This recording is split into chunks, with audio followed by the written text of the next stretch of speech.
Hello everyone, today our topic is actinide chemistry. मतलब actinide में क्या होता है, जो जो हमने लेंथेनाइड जो पढ़ा है, लेंथेनाइड में 4f में s इलेक्ट्रॉन थे, 4f में s इलेक्ट्रॉन थे। लेकिन जो एक्टिनाइड है इसमें होते हैं 5f में। मतलब इसमें लेंथेनाइड की केमिस्ट्री लगभग एक्टिनाइड की केमिस्ट्री लगभग लेंथेनाइड जैसे होती है, लेकिन इसमें मेन फर्क इस वजह से होता है कि जो 5f सब सेल है वो ज़्यादा डिफ्यूज होता है, मतलब उसका साइज बड़ा होता है। तो इसकी वजह से जो 4f के मतलब कुछ प्रॉपर्टीज की चेंज हो जाएंगी। जैसे मेन चेंज क्या होगा, जो 5f है, 5f से ज़्यादा डिफ्यूज है तो उसकी एनर्जी, अब 5f डिफ्यूज है तो वो 4 जो इसके बाद आएगी तो 6d होते हैं। 5f के पास जो मतलब बार वाली सब सेल होती है वो होती है 6d। तो फिर जो 5f की सब साइज बड़ा है तो वो 6d के थोड़ा मतलब उसकी एनर्जी 6d के करीब होती है। मतलब 5f की और 6d की एनर्जी में ज़्यादा डिफरेंस नहीं होता, क्योंकि 5f का साइज बड़ा है तो वो 6d के करीब मतलब पास पहुंच जाती है वो उसकी लोब्स। हाँ, तो उनके मतलब थोड़ा ऐसा लगता है कि भाई इनकी लोग मतलब तो इनकी में एनर्जी गैप ज़्यादा नहीं होता। 5f का जो डिफ्यूज और मतलब डिफ्यूज सब सेल होती है, इसका साइज बड़ा होता है 5f का 4f के कंपेयर में। और इसी साइज के डिफरेंस की वजह से लेंथेनाइड से और एक्टिनाइड की प्रॉपर्टीज में कुछ चेंज आता है। जैसे इनमें मेन चेंज तो ये होता है कि भाई इलेक्ट्रॉनिक कॉन्फ़िगरेशन में क्या होगा, जो पिछले में तो क्या था, 4f था और तो 4f था और 5d था लेंथेनाइड में, 4f था और 5d था। तो उनमें एनर्जी गैप मतलब ये था कि भाई शुरू में क्या था, 4f का और 5d का लगभग बराबर था। तो उसमें क्या था, पहले जो लेंथेनम था उसमें 5d भी था, और कई बार सीरियम में भी 4f1 और 5d1 हो जाता। तो मतलब डी में भी इलेक्ट्रॉन था और एफ में भी इलेक्ट्रॉन था, क्योंकि शुरू में उसका 4f का और 5d का साइज सिमिलर था। लेकिन जैसे जैसे उसका साइज उसमें एटॉमिक नंबर बढ़ता जाता था तो 4f का जो अट्रैक्शन है न्यूक्लियस के साथ वो बढ़ता जाता था। फिर उसमें 4f में और 5d में गैप बढ़ता जाता था। तो उसमें क्या होता था, फिर 4f में इलेक्ट्रॉन जाते थे, 5d में नहीं जाते थे। तो लेकिन इसमें क्या है, 5f का साइज बड़ा है तो वो 6d के साथ थोड़ा ऐसे ओवरलैप सा होता है। तो उसकी एनर्जी जो है 5f की और 6d की सेम हो गई। तो फिर इसमें कई एटॉमिक नंबर तक, तो ये क्या होता है कि 5f में भी इलेक्ट्रॉन होता है और 6d में भी इलेक्ट्रॉन होता है, क्योंकि इन दोनों का एनर्जी गैप सिमिलर सा है। तो इनमें दोनों में इलेक्ट्रॉन होता है कई एटॉमिक नंबर तक। उसमें क्या था, बस खाली पहले एटम में था, जो सीरियम तक था, जो पहला एटम था उसका लेंथेनाइड का, सीरियम तक उसमें था बस कि भाई 4f में भी इलेक्ट्रॉन है और 5d में भी इलेक्ट्रॉन है।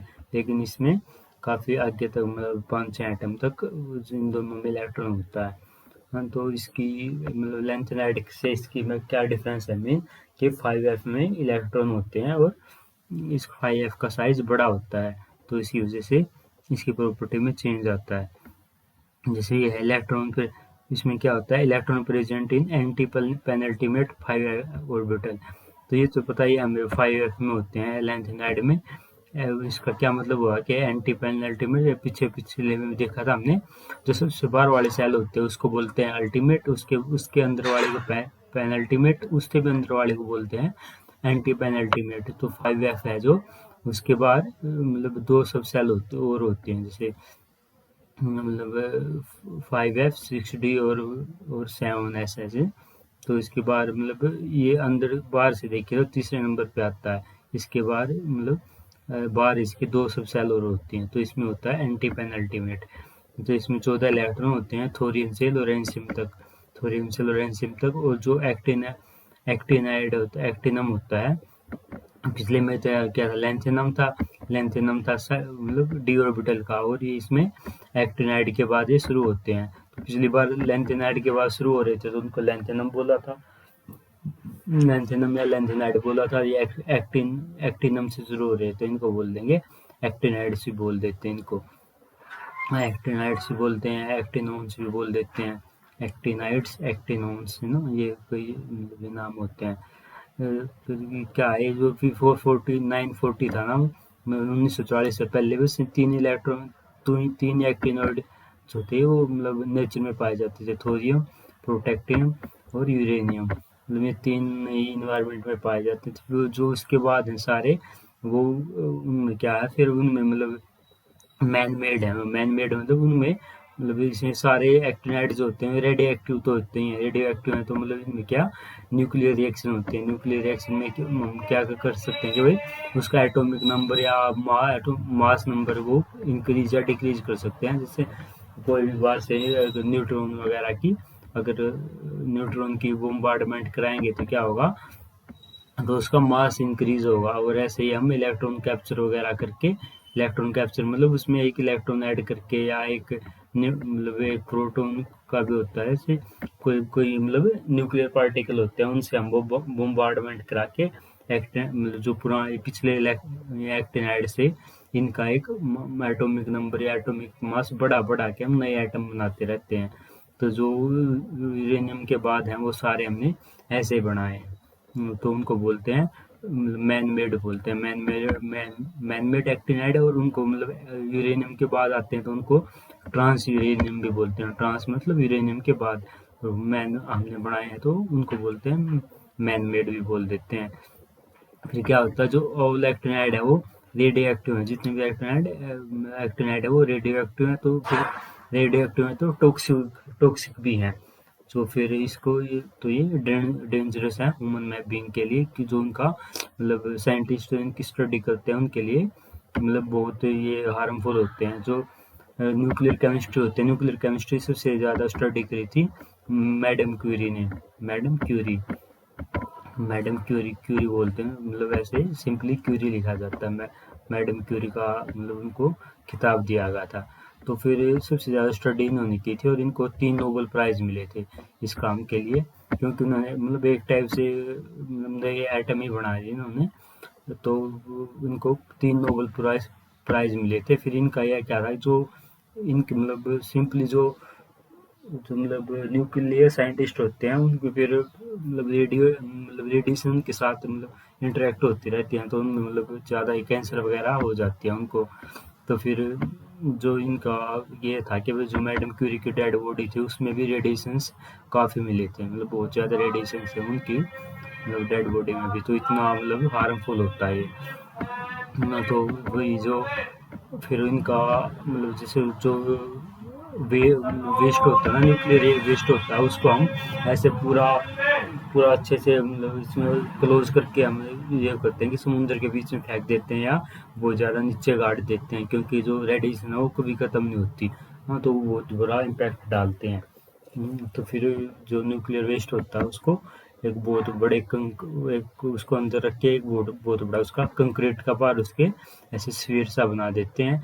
फिर उसको पूरा इनक्लोज करके जैसे कहीं समुद्र के बीच में या कहीं फेंक देते हैं, क्योंकि अर्थ पे रहेगा तो इनको हम ख़त्म नहीं कर सकते। तो मतलब हमें मतलब काफ़ी नुकसान पहुँचाते हैं रेडिएशंस।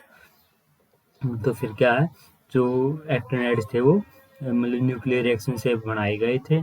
और इनकी जो स्टडी होती है इनकी स्टडी में कुछ दिक्कत आती है ना, मतलब स्टडी मतलब अच्छे से नहीं कर पाते हम। तो वो क्यों होती है, जो crystal rupture and bond break due to the high energy of emitted particle during the decay।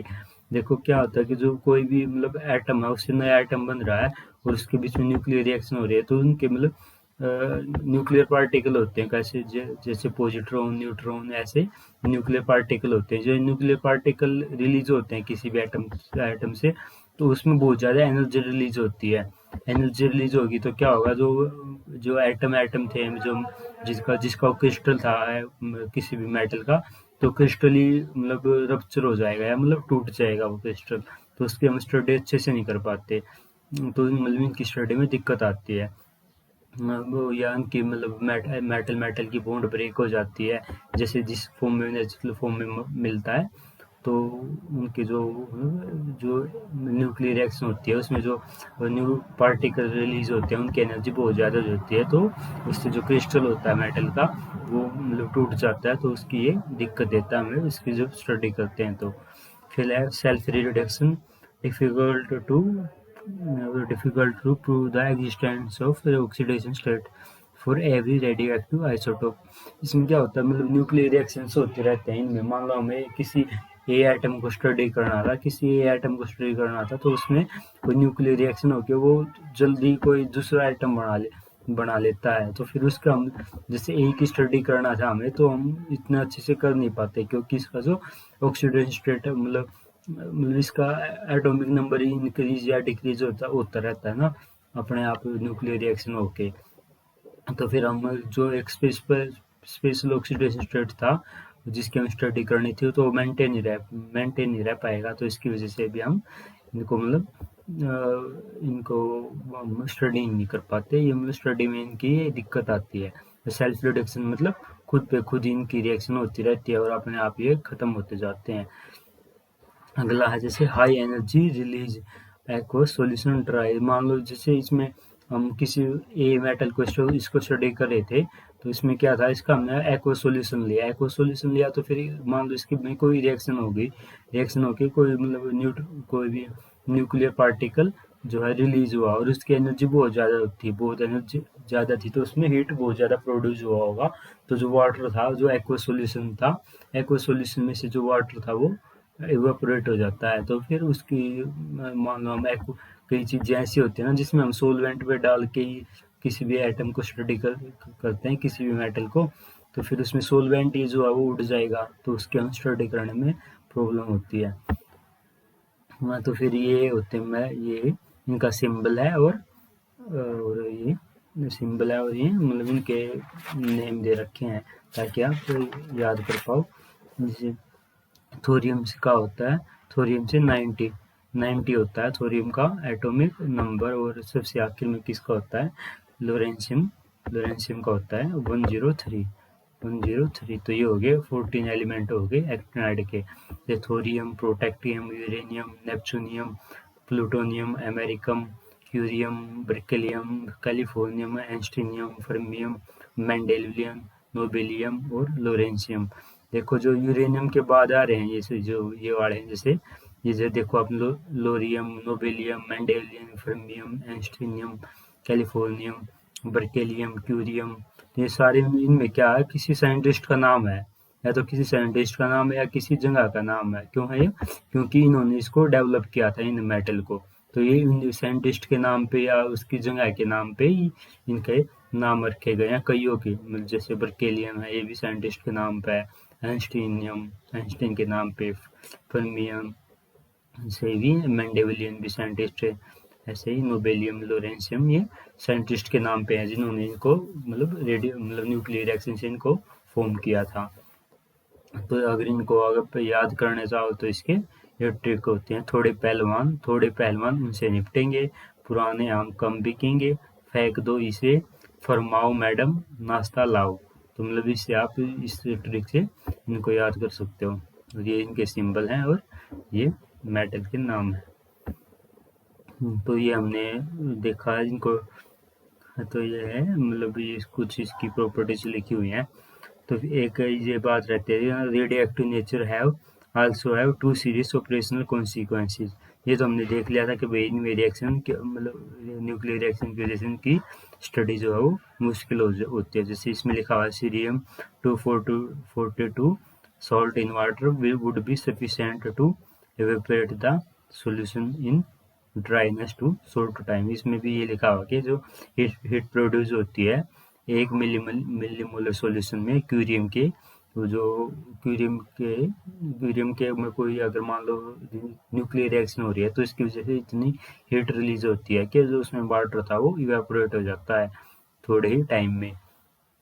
तो अगला आज रेडियो एक्टिव नेचर होने की वजह से ऑपरेशनल कॉन्सिक्वेंसेज क्या होते हैं, मान लो उसमें कुछ टेस्टिंग कर रहे हैं, वो टेस्ट एक टाइप का ऑपरेशन ही कर रहे हैं उसमें, तो उसमें क्या दिक्कत होती है न्यूक्लियर रिएक्शन की वजह से या इनके नेचर की, रेडियो एक्टिव नेचर की वजह से। तो क्या है, because of radio active nature it is necessary to employ elaborate radiation shielding and therefore in many cases operation must be carried out by the remote control। इसमें क्या हम जो क्योंकि रेडिएशन तो रिलीज होते रहते हैं, कोई भी रेडियो एक्टिव एटम है उसमें से रेडिएशन तो अपने आप ही रिलीज होते रहते हैं, तो फिर उसको हम शील्डिंग करते हैं। शील्डिंग उसमें कुछ भी ऐसी या तो कोई ऐसे कुछ भी किसी भी टाइप से उसको मतलब ये रोक रेडिएशन को रोक के रखते हैं कि भाई हमारे तक वो इंटरेक्ट ना हो, हमारे तक इंटरेक्ट ना तो इसी टाइप से हो पाएगा कि हम उस मेटल के पास ना जाएं। तो उसको मतलब रोबोट वगैरह से हमको मतलब मान लो दो चीज़ मिक्स करना था, दो रेडियो एक्टिव एलिमेंट, तो वो इस के रेडियो मतलब रिमोट वगैरह से, रिमोट कंट्रोल से या रोबोट वगैरह रोबोटिक टाइप से उसको हम रिएक्शन जो है करते हैं। द एलिमेंट है are produce only in very small amount. हम फिर वो मतलब मान लो कुछ एलिमेंट इनके बहुत ही स्मॉल अमाउंट में प्रोड्यूस होते हैं, बहुत ही स्मॉल अमाउंट में है, तो फिर क्या होगा उसको हम स्टडी करने में ही उसका पूरा वो कर देंगे ना, पूरा मतलब उसको ख़त्म कर देंगे। तो उसको तो फिर उसका हमें मतलब उसकी स्टडी हम अच्छे से नहीं कर पाते। कई जैसे एन कोई मतलब ईपीआर वगैरह कराते हैं हम।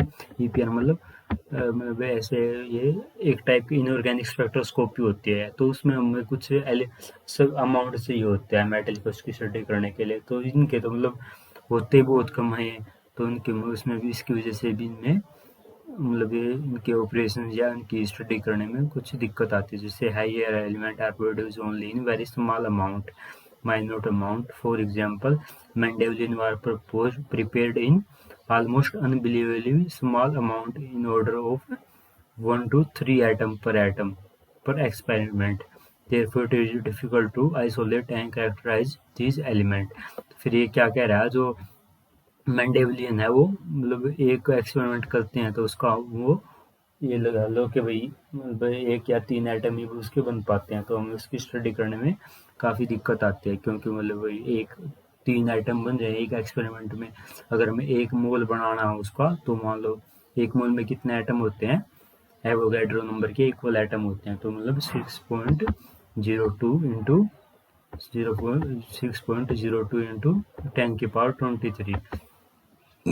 तो 10⁻23 बनाने में हमें देखो कितना टाइम लगेगा। और मान लो किसी में उसका समझ रहे हो ना, तो उसकी किसी मतलब तो उसका मतलब बनता ही इतना कम है वो, तो उसकी हम स्टडी करेंगे तो उसमें उसको ख़राब नहीं कर सकते कि भाई मान लो 1 ग्राम बना, क्या पता कितने दिनों में जाके बढ़ेगा, और उसको हम मान लो इसकी स्टडी में ही ख़राब कर देते हैं। तो इसकी वजह से भी इसके मतलब इसका जो स्टडी है वो इतनी आसानी से हो नहीं पाती है जो एक्टिनाइड्स की है। फिर आगे देखना हमने इलेक्ट्रॉनिक कॉन्फ़िगरेशन। इलेक्ट्रॉनिक कॉन्फ़िगरेशन का ये होता है मेन तो रेडोन 5f में 1 to 14 और 6d में 0 to 1 होता है, और बार होता है 7s2।